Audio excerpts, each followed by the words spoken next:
Zoom TV. Téléspectateurs donc ñu commencé tey rek ci liste boo xam ne en tout cas mooy bi ñu jot léegi mooy la convocation ñu war a en tout cas bokk ci équipe Sénégal équipe boo xam ne bii moo war a représenter Sénégal à la coupe du monde en tout cas liste boobu nag au niveau des gardiens de but nous avons Edouard Mendy, Seyni Dieng ak Alfred Gomis. Donc Aliou Cissé va partir avec 3 gardiens de but. Dans le milieu bi en tout cas au milieu on aura Nampalys Mendy, Idriss Gana Gueye, Pape Matar Sarr, Pape Gueye, Pathé Ciss, Krépin Diatta, Moustapha Nam, Cheikhou Kouyaté ak Loum Ndiaye. Léegi ci défenseurs yi y a Khalidou Koulibaly, Abdou Diallo, Pape Abdou Cissé, Formose Mendy, Youssouf Sabaly, Fodé Ballo-Touré ak Ismaïla Jacobs. Ci attaquant yi on a Sadio Mané, Ismaël Sarr, Iliman Ndiaye, Boulaye Dia, Bamba Dieng, Famara Diédhiou, Nicolas Jackson. Voilà, donc je pense que en tout cas lii la ñuy mun a wax ci liste bi en tout cas je pense que la liste à mon avis moi je vois que c'est une bonne liste hein. Il faut reconnaître quand même hein. Il faut reconnaître que c'est une bonne liste hein. En tout cas Aliou Cissé il a bien ratifié quand même là man je n'ai pas de contestation du tout ci liste bi moom vraiment aw ma fi benn contestation quoi je pense que il a respecté la logique quoi il a respecté vraiment la logique fii moom amul vraiment man gisuma fi lu ñu critiquer quoi en toute sincérité voilà donc ñu ngi koy ñaanal rek en tout cas bonne chance je pense qu'il a pris les meilleurs quoi. On va aussi aller surtout en Allemagne cette fois-ci pour aussi s'intéresser au cas d'Abdou Diallo nga xam ne moom aussi nee nañu en tout cas il a une blessure au genou et il risque lui aussi en tout cas d'avoir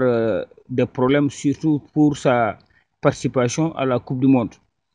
loolu la benn journal wax mais en tout cas toute façon ñoom seen club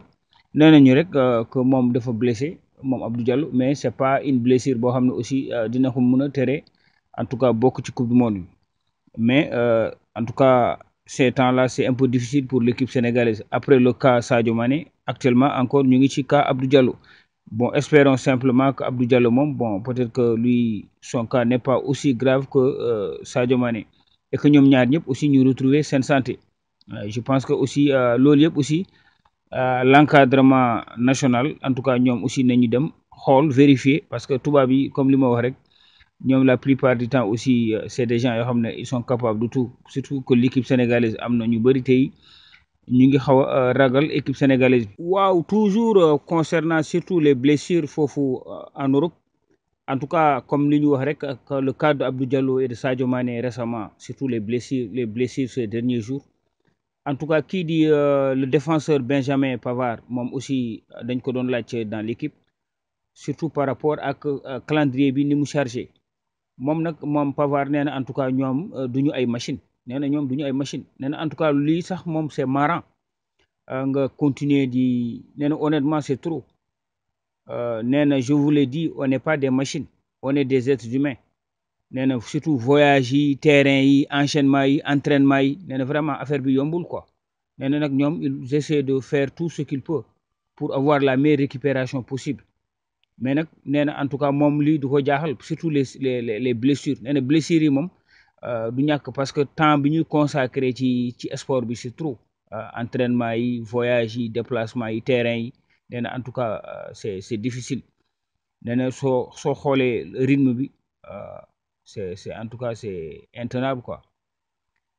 moom aussi Pavard surtout aussi laajoon nañ ko surtout sur ses coéquipiers mooy N'Golo Kanté ak Paul Pogba nee na en tout cas ce sont 2 joueurs très importants pour l'équipe de France pour les Bleus nee na joueurs yooyu en tout cas dinañ leen manqué mais nee na de toute façon aussi ñoom am nañu yeneen joueurs aussi yu nekk yu performant yu nekk ci yeneen club et encore yoo xam ne aussi dinañu mun a ñëw ci sélection bi c'est vrai que N'Golo Kanté ak Pogba c'était des joueurs quand même importants très importants pour l'équipe nee na boo gisee aussi ñoom seen blessures yi ça prouve que encore que ñoom ça montre aussi qu'on n'est pas des machines et que l'enchaînement est très difficile loolu yëpp aussi dafa gën a accentuer blessures yu bëri. waaw toujours ci ActuFoot en tout cas au cas où vont vraiment les choses je pense que tout le monde doit être optimiste surtout pour le cas de Sadio Mané que les Sénégalais en tout cas tout le monde doit être optimiste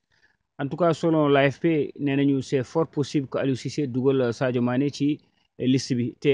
d'après aussi le staff médical sénégalais peut-être ñu dem Allemagne wala ñu vérifier son état de santé en tout cas les gens sont optimistes que Sadio Mané peut-être dina mun a manquer yenn premier match yi peut-être que dina mun a manquer aussi les matchs de poule mais après il pourra continuer son mondial c'est dire simplement que nañu croiser les bras aussi di ko gën a ñaanal mais en tout cas l'espoir est permis que Sadio Mané en tout cas il va jouer la coupe du monde waaw toujours ci ActuFoot ñu dem toujours fële en Allemagne surtout aussi par rapport à la déclaration de Benjamin Pavard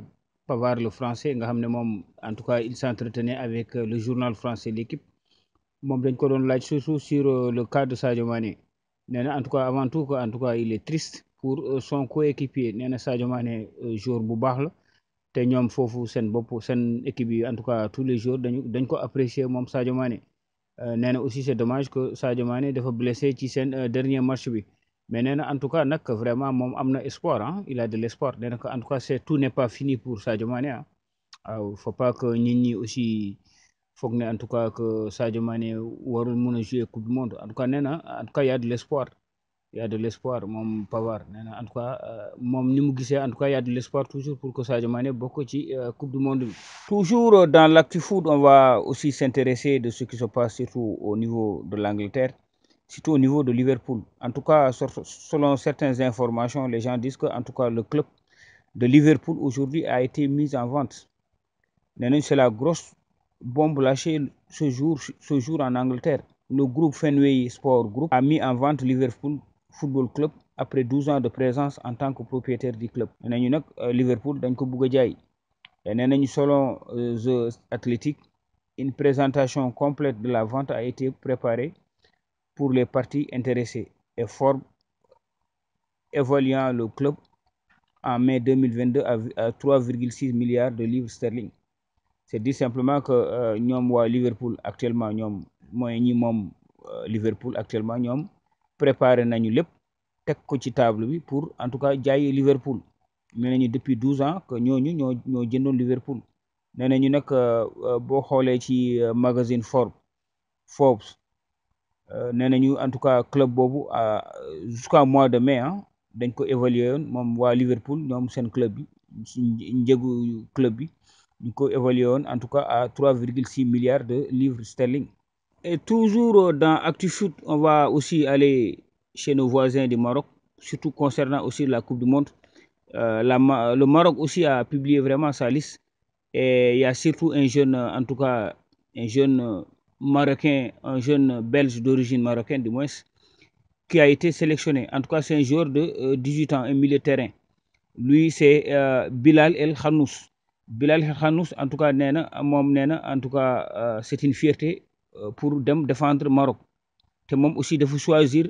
Maroc à la place de la Belgique parce que nee na moom Belgique la juddoo mais en tout cas son cœur moom xoolam mooy mu dem jouer surtout pour le Maroc nee na surtout c'est une grande fierté pour sa famille et pour lui-même dem di défendre son pays d'origine. waaw jouru jenk boobu mooy Bilal El Khanous moom nee na en tout cas j'ai choisi le Maroc à la place de Belgique car j'ai suivi mon cœur nee na mes grands-parents paix à leur âme venaient du Maroc je voulais les rendre fiers loolu moo tax nag loolu laay wax toujours quoi ma ne léegi binationaux yi am na ñu bëri aussi actuellement ñu ngi commencer am conscience que européens yi bu fekkee am nga talent boo xam ne moom talent irréprochable nga xam ne vraiment tu es au top dañ lay jël mais bu fekkee en tout cas il ne voit plus que yow defatoo benn progrès en tout cas dañ lay bàyyi dañ lay sànni fële le cas de Boubacar Camara c'est dire simplement que ñoom binationaux yi je pense que ça soit l'Afrique noire ou bien le Maghreb ñoom ñëpp actuellement ces jeunes-là sont en train d'aller dans leur pays d'origine en tout cas loolu aussi moom en tout cas Bilal El Khanous moom nee na en tout cas c'était une surprise car je n'étais pas au courant de rien c'était un rêve d'enfant qui se réalise et j'espère qu'il n'y aura pas encore plein d'autres. Waaw toujours sur ActuFoot on va aussi aller surtout en Angleterre foofu encore pour s'intéresser surtout au cas de Benjamin Mendy l'international français nga xam ne aussi qui a des origines sénégalaises moom en tout cas dañ ko accusé woon 7 viols ak tentative de viol ak agression sexuelle moom Benjamin Mendy nag nga xam ne actuellement il a 28 ans nee nañu en tout cas moom en tout cas il avait passé devant la justice nee nañu nag l'ancien joueur de Monaco moom il avait bénéficié en tout cas temps yële nag il avait bénéficié de beaucoup de témoignages yoo xam ne qui étaient à son avantage ay témoignages yu ko doon jàppale mais selon certaines dernières informations de l'équipe nee nañu comportement défenseur bi en tout cas changé na nee nañu en tout cas il était inflexible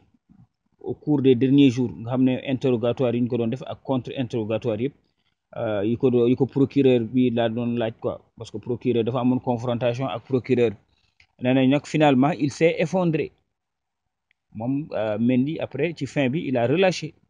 départ dafa bañoon quoi dafa nekkoon ci benn position bu dëgër mais nee nañ finalement il s'est effondré ci devant les procureurs quoi parce que déjà moom peut-être qu'il a eu des témoignages yu jógee peut-être dans sa famille parce que nee nañu le français a notamment essuyé des larmes à la lecture des déclarations écrites de sa famille donc peut-être famille am na lu ñu nekk lu ñu am na ay affaires yu ñu génnee contre moom peut-être que loolu moo tax mu effondré wu c'est dire simplement que moom en tout cas il risque d'avoir toujours des mêlées avec cette justice parce que sa famille aussi ne l'a pas du tout. Je pense que famille bi est-ce que commencé wuñ ko lâcher. Zoom TV.